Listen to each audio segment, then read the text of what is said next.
Good morning प्यारे बच्चों, मैं आपका केमिस्ट्री फैकल्टी पठान सर डे सिल्वर क्लासेस में स्वागत करता हूं। और आज एक नया टॉपिक हमारा है डिप्रेशन ऑफ फ्रीजिंग पॉइंट, जिसे हिंदी में बोलते हैं हिमांक का अवनमन। तो स्टार्ट करते हैं।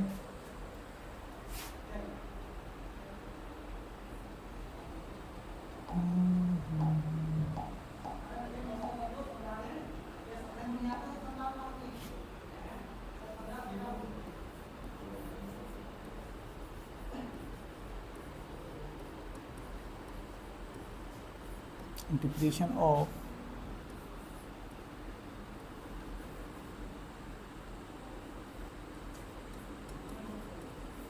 Freezing point,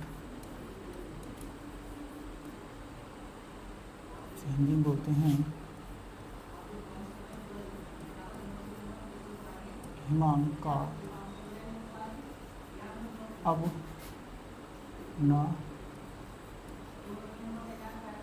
अवनमन। हिमांक का अवनमन। पहले हिमांक क्या होता है इस चीज़ को समझते हैं।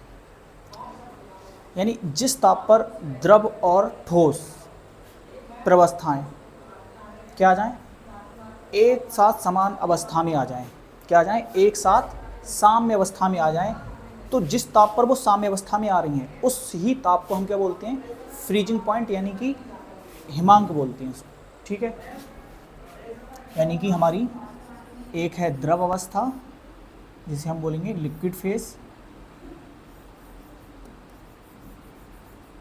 लिक्विड, और एक हमारी है ठोस जिसे हम बोलेंगे सॉलिड।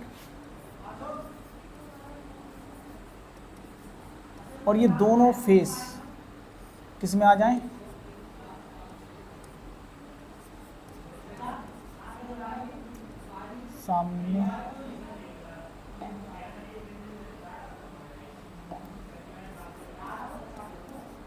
साम्य अवस्था, यानी कि इक्विलिब्रियम में आ जाएं। किस में आ जाएं? इक्विलिब्रियम।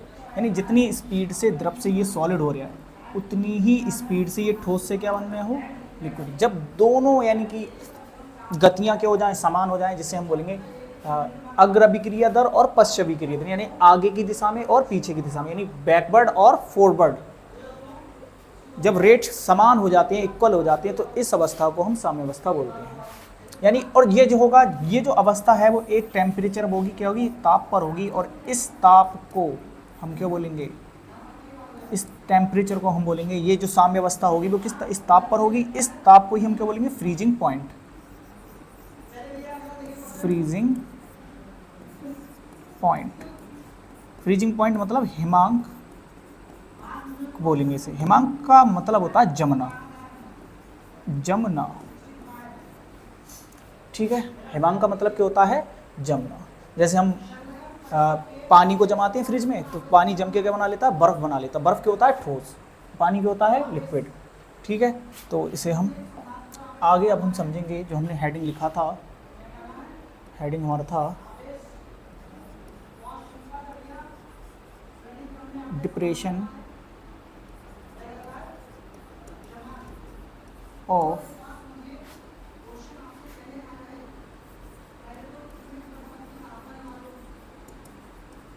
फ्रीजिंग पॉइंट, जिसे हम हिंदी में बोलते हैं हिमांक का अवनमन।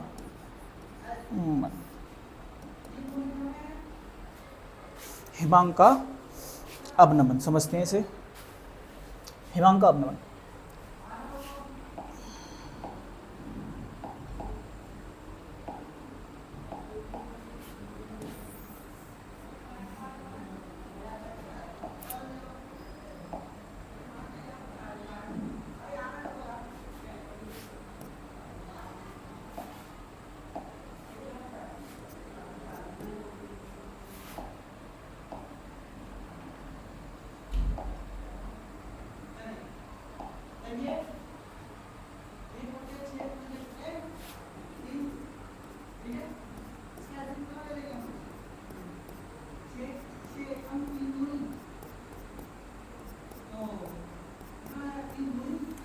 ये हमारा सॉल्वेंट है यानी विलायक, और ये विलायक हमने मान लिया कि हमारा ये क्या है, जल है। आपको पता है कि जल कितने पे जम जाता है, 0 डिग्री सेल्सियस पे। बर्फ़ क्या हो जाता है, पानी क्या होता है, बर्फ़ बन जाता है। बर्फ़ मतलब ठोस हो जाता है, पानी क्या हो जाता है, सॉलिड हो जाता है। हमने क्या करा, और ये क्या केवल और केवल विलायक है यानी सॉल्वेंट है, यानी प्योर सॉल्वेंट है, इसमें कोई दूसरी चीज़ नहीं है। फिर मैंने क्या करा, इसमें 1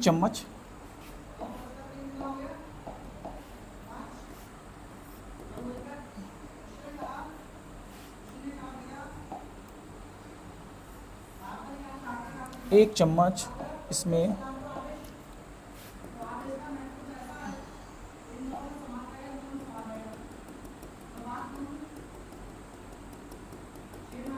चीनी ले ली।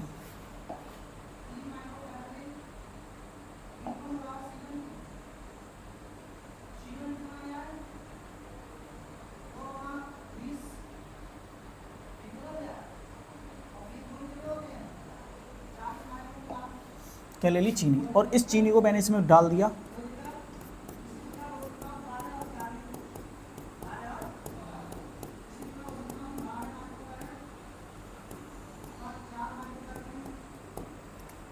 और फिर मैंने इसे फिर से फ्रीज करा। तब मैंने देखा कि इसका फ्रीजिंग पॉइंट क्या हो गया, थोड़ा कम हो गया। यानी अब ये जो जमा वो जमा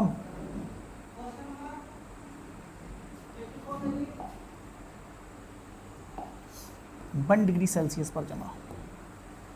कितने पे जमा, सॉरी 1 मैंने गलत बोल दिया, -1 पे जमा। कितने पे जमा, -1 पे जम गया।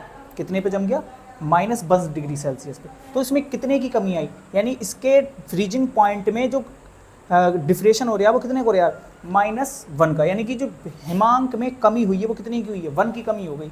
कमी कैसे निकालती हैं, अब देखो इसमें मैंने विलय मिला दिया था, और ये क्या था, फ्रीजिंग पॉइंट था।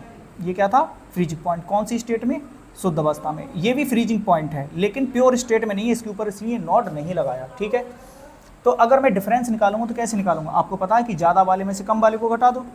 ज़्यादा वाला कौन सा है, TF नॉट, कम वाला कौन सा है, TF। यानी 0 माइनस, और ये माइनस का 1, कितना आ गया, 1 डिग्री सेल्सियस। यानी इसे हम जो बोलेंगे डेल्टा TF, यानी कि ये जो है हिमांक में अवनमन। इसे हम क्या बोलेंगे, हिमांक में अवनमन। हिमांक में अवनमन कितने का है, 1 का। किसके रेस्पेक्ट में, 0 के रेस्पेक्ट। पहले कितना था, 0।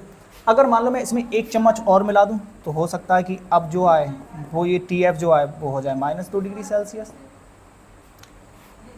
तो अब डेल्टा TF कितना हो जाएगा, मैं यहाँ लिख लेता हूँ। अब डेल्टा TF कितना हो जाएगा,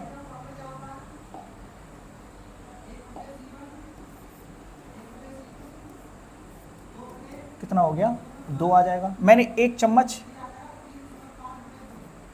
चम्मच और डाल दिया, तब डेल्टा TF मान लिया ये कितना हो गया, इसे डैश कर दे रहे, double dash, 1 dash, double dash, 3 dash. ये था हमारा 1, यहाँ 1 लिख लेते हैं। ये 1 डिग्री सेल्सियस की आई है कमी, कितने पे, पहले वाले पे। तो ये हो जाएगा डबल डैश। अब इसी तरीके से तो ये कितना आ गया हमारा, 2 डिग्री सेल्सियस। तीसरा चम्मच मिलाया तो हम 3 डैश लगा दे रहे हैं, और अब कितना आ गया, ये 3 डिग्री सेल्सियस। यानी कि जैसे जैसे मैं सॉल्यूट, ये हमारा क्या है, सॉल्यूट यानी विले, मैं जैसे जैसे विले की मात्रा बढ़ा रही हूँ वैसे वैसे हिमांक में अवनमन यानी कि डिप्रेशन ऑफ फ्रीजिंग पॉइंट क्या हो रहा है, बढ़ता जा रहा है। पहले 1 चम्मच पे 1 डिग्री सेल्सियस की वृद्धि, मैंने मान लिया है कि एक चम्मच पे 1 डिग्री सेल्सियस की कमी हुई है।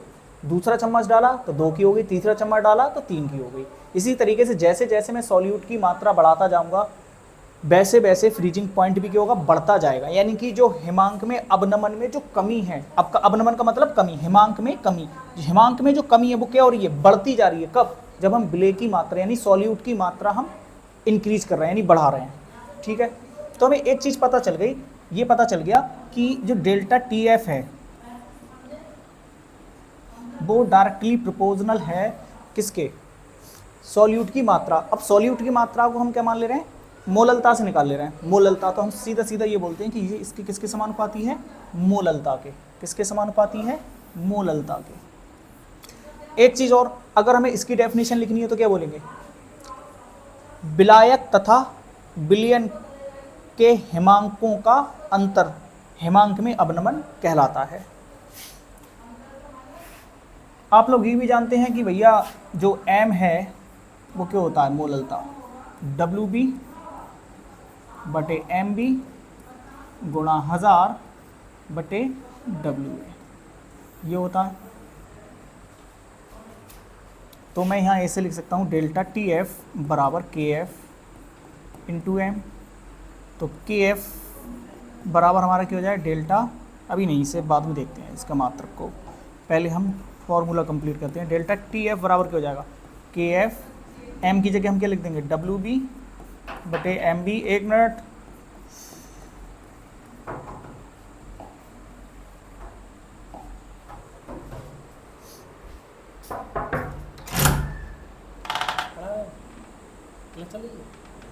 तो क्यों आ गया यार, कोई दिक्कत ना है। सॉरी स्टूडेंट, जरा 1 मिनट का काम लग गया था, तो स्टार्ट करते हैं फिर से, ठीक है। तो ये हमारा फॉर्मूला क्या होता है, अपॉन WA, ठीक है। हम यहाँ से क्या करेंगे, ये हमारा फॉर्मूला आ गया फ्रीजिंग पॉइंट का। अगर मान लो मैंने इसमें ये सॉल्यूट का 1 मोल घोला होता, कितना मोल, 1 मोल। 1 मोल मतलब Na बराबर 1, सॉरी NB बराबर 1 मोल, 1 मोल। और NV बराबर होता क्या है, WB बटे MB। B क्यों लिख रहा हूँ मैं, B मैं विलय के लिए लिख रहा हूँ, किसके लिए, विलय के लिए। किसके लिए, विलय के लिए। तो मैंने NB मतलब विलय के मोल है, यानी कि मोल ऑफ सॉल्यूट, और इसका मैंने कितना कंसीडर कर लिया, मैंने मान लिया कि ये 1 मोल है, यानी WB बटे MB का कितना मान है, 1। और अगर मैं विलायक यानी कि जो हमारा सॉल्वेंट है A, इसे भी कितना मान लूँ, यानी WA को मैंने मान लिया कि ये कितना है, 1 kg, कितना है, 1 kg। तो M का मान कितना आ जाएगा, इसकी जगह पूरा 1 लगा दूँ, और ये 1000, और 1 किलो में कितने ग्राम होते हैं, 1000 ग्राम होते हैं। तो यहाँ भी 1000, तो 1000 से 1000 कट जाएगा, तो M का मान कितना आ गया, M का मान कितना आ गया, 1 मोललता। तो मैं यहाँ इसकी डेफिनेशन, अब K की डेफिनेशन क्या बनाऊंगा, KF, और यहाँ पर इस पूरे की वैल्यू कितनी आ गई, 1। तो ये क्या हो गया,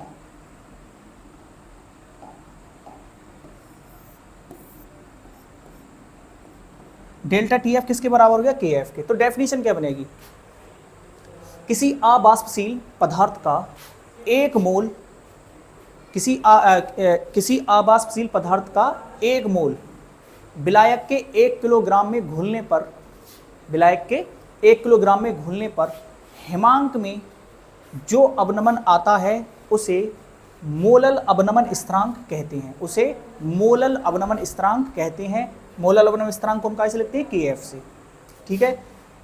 1 किलोग्राम विलायक में किसी अबाष्पशील पदार्थ का 1 मोल घोलने पर हिमांक में जो अवनमन आता है उसे मोलल अवनमन स्थिरांक KF कहते हैं। ये इंपॉर्टेंट डेफिनेशन है, लिख लेते हैं इसे हम, मोलल अवनमन स्थिरांक।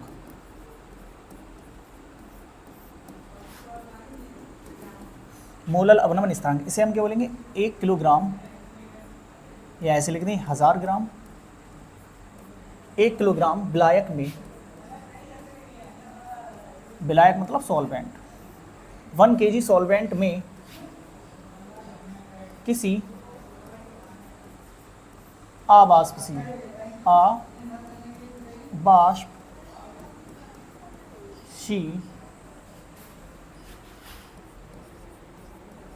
विद्युत अपघट्ट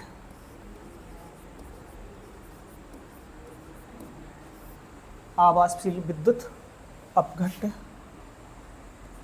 पदार्थ का एक मोल घोलने पर बिलियन के हिमांक का अवनमन, या बिलियन के हिमांक में बिलियन के हिमांक में जो कमी आती है उसे विलायक का मोलल अवनमन स्थिरांक कहते हैं, जिसे हम कैसे लिखते हैं KF से। तो फॉर्मूला क्या था हमारा, डेल्टा TF बराबर KF इंटू M। तो हमें किसका मात्रा निकालना है, KF का मान निकालेंगे तो क्या जाएगा डेल्टा TF बटे M। अगर यहाँ पर M बंद कर दिया, यानी मोललता बंद कर दीजिए, बात वही है, 1 kg में 1 मोल घोलेंगे तो मोललता कितनी आएगी, 1 आएगी। तो ऐसे भी हम लिख सकते हैं कि किसी विद्युत अपघट्य पदार्थ का एक मोलल घुलने पर, यानी एक मोलल का मतलब यानी 1 मोल और 1 किलोग्राम विलायक में घोलना है, ठीक है। तो ये हो गया। अब अगर हम इसका मात्रक निकालें तो कैसे निकालेंगे, आपको पता है कि इसका मात्रक क्या होता है, केल्विन। टेम्परेचर का मात्रक क्या होता है, केल्विन बटे मोललता का मात्रक पता है आपको, मोल प्रति किलोग्राम, मोल प्रति किलोग्राम। तो ये हो जाएगा केल्विन, केजी कहाँ पहुंच जाएगा ऊपर, तो हो जाएगा किलोग्राम, और मोल क्या है नीचे, तो ऊपर ले जाएंगे तो क्या मोल इनवर्स। ऐसे भी लिख सकते हैं इसे, किलो केल्विन मोल इनवर्स। देखो ये दोनों मल्टीप्लाई में है, तो चाहे तो इस किलोग्राम को पहले लिख दो और केल्विन को बाद में लिख दो, उससे कोई दिक्कत नहीं है। ये इसका मात्रक हो गया। ऐसे भी लिख सकते हैं इसे, KG degree Celsius mole inverse, ये इसका मात्रक हो गया, ठीक है। अब यहाँ पर मोलल अवनमन स्थिरांक को हम एक और नाम से लिखते हैं। मोलल की जगह अगर मान जो आ जाए, लिख जाए मोलर लिखा जाए आणविक, ये लिखा जाए ग्राम अणुक। तो डेफिनेशन सेम लिखना है, अणुक अवनमन स्थिरांक, अवनमन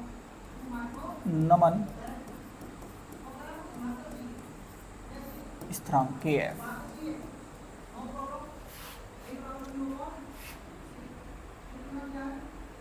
तो फॉर्मूला जो है, जो हमारा फॉर्मूला होगा वो डेल्टा TF बराबर क्या हो जाएगा, KF WB बटे MB गुणा 1000। नहीं, ये गलती मत करना। जब लिखा हो क्या, जब लिखा हो मोलर, लिखा हो आणविक, मोलर अवनमन स्थिरांक, आणविक अवनमन स्थिरांक, ग्राम अणुक अवनमन स्थिरांक, अगर ये 3 शब्द लिख के आ रहे हैं न्यूमेरिकल में, तो आपको यहाँ पर 1000 की जगह क्या लिखना है, 100 बटे WA, क्योंकि ये 100 ग्राम विलायक के लिए है। ये जो फॉर्मूला है वो किसके लिए है, 100 ग्राम विलायक के लिए है, ठीक है। अगर ये 3 शब्द लिख के आ रहे हैं तो आप यहाँ सूत्र में क्या लगाओगे, 100। अगर इन 3 की जगह अगर हमारा जो पहले वाला था क्या था, मोलल था, तब आप 1000 लगाओगे। मोलल के साथ केवल और केवल 1000 लगेगा फॉर्मूले में, और मोलर आणविक ग्राम अणुक अवनमन स्थिरांक लिखा हो तो फॉर्मूले में कितना लगाना है, 100, क्योंकि ये जो डेफिनेशन हो जाएगी फिर हमारी किसके लिए हो जाएगी, क्या हो जाएगी, 100 ग्राम विलायक में किसी अवाष्पशील विद्युत अपघट्य पदार्थ का 1 मोल घोलने पर बिलियन के हिमांक में जो कमी आती है उसे विलायक का, मोलल की जगह हम क्या लिखेंगे, 100 ग्राम लिखा है तो मोलल की जगह मोलर लिख देंगे, आणविक लिख देंगे, ग्राम अणुक, 3 शब्द लिख देंगे, इनके कोई भी, इन 3 में से कोई भी शब्द लिख देना। मोलल नहीं लिखना है, कब, जब यहाँ पर हमारा क्या है, 100 ग्राम है, क्या है, 100 ग्राम। तब मोलल की जगह हम क्या लिखेंगे, मोलर, आणविक या ग्राम अणुक, ठीक है। अपनमन स्थिरांक कहलाता है। बस फॉर्मूले में 100 की जगह 1000 की जगह कितना लगाएंगे, 100 लगाएंगे, ठीक है। अब हम इसका देखते हैं ग्राफ। क्या देखते हैं, ग्राफ।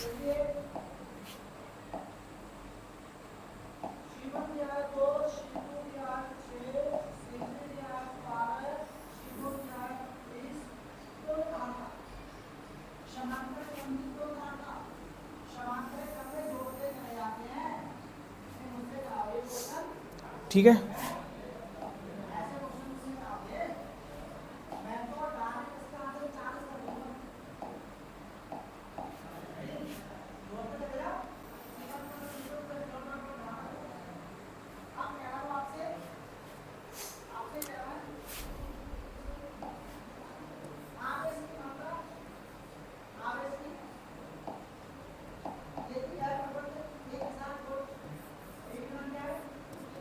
ये हमारा प्रेशर है और ये हमारा क्या है, टेम्परेचर।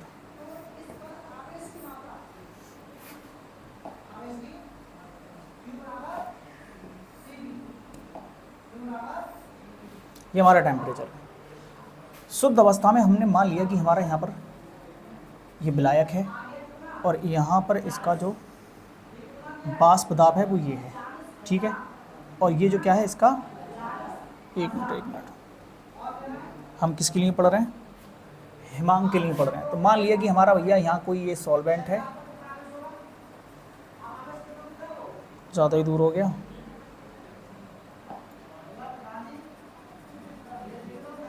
ये हमारा सॉल्वेंट है और यहाँ पर इसका वेपर प्रेशर ये रहा। फिर मैंने क्या करा, इसे ठंडा करा,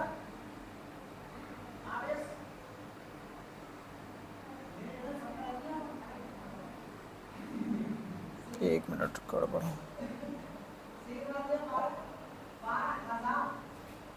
और ये हमारा क्या होगा,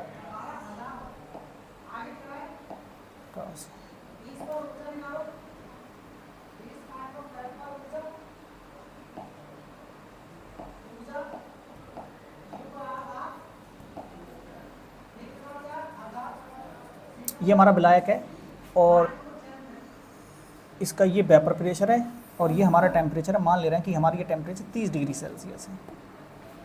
फिर मैंने क्या करा, इसे ठंडा करा। ठंडा करूँगा तो क्या होगा, इसका वेपर प्रेशर कम होगा। ठंडा करने का मतलब काम, ताप, टेम्परेचर है जो मैं क्या कर रहा हूँ, कम कर रहा हूँ। तो ये कम होते होते होते होते यहाँ आ गया और यहाँ पर इस टेम्परेचर यानी 0 डिग्री सेल्सियस पे क्या बन गया, ये सॉलिड बन गया, बर्फ बन गया। यहाँ पर भी वेपर प्रेशर, इस ताप पे वेपर प्रेशर ये है।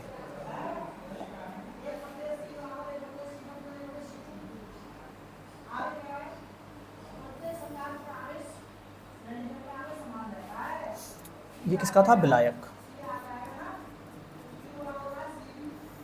फिर मैंने एक चम्मच इसमें सॉल्यूट मिला दिया, तो सॉल्यूट मिलाऊंगा तो इसका वेपर प्रेशर क्या होगा, कम होगा।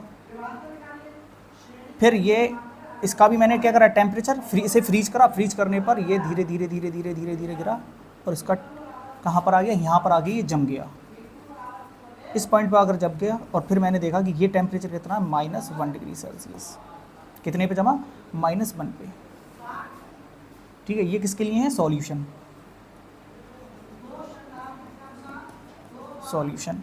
और ये जो है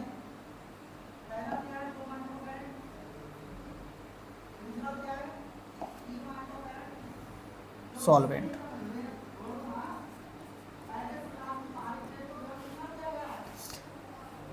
ये क्या था, फ्रीजिंग पॉइंट TF। शुद्ध अवस्था में था, सॉल्वेंट का था, ये कितना था, P0। अब मैंने इसमें सॉल्यूट मिलाया तो ये क्या बन गया, सॉल्यूशन। और ये कितने पर जमा, -1 पे। अब ये शुद्ध नहीं है तो इसके ऊपर मैंने नॉट नहीं लगाया। तो ये जो हमारा इसमें जो कमी आई है यहाँ तक की, ये हमारा क्या कहलाएगा, डेल्टा TF, डेल्टा TF कहलाएगा ये, ठीक है। अगर मैं इसमें 1 चम्मच और सॉल्यूट मिलाऊंगा तो इसका वेपर प्रेशर कम होगा और जब मैं इसे जमाऊंगा तो हो सकता है ये अब और आगे चला जाए, यहाँ पर आके जमे। तो ये मान ले रहे हो कि ये कितना है,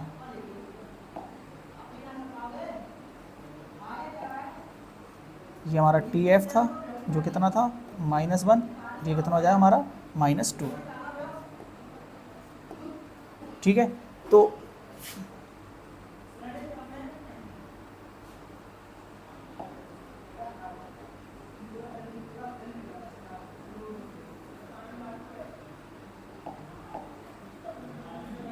ये था हमारा T not F 0 degree Celsius, ये हमारा था टी एफ -1,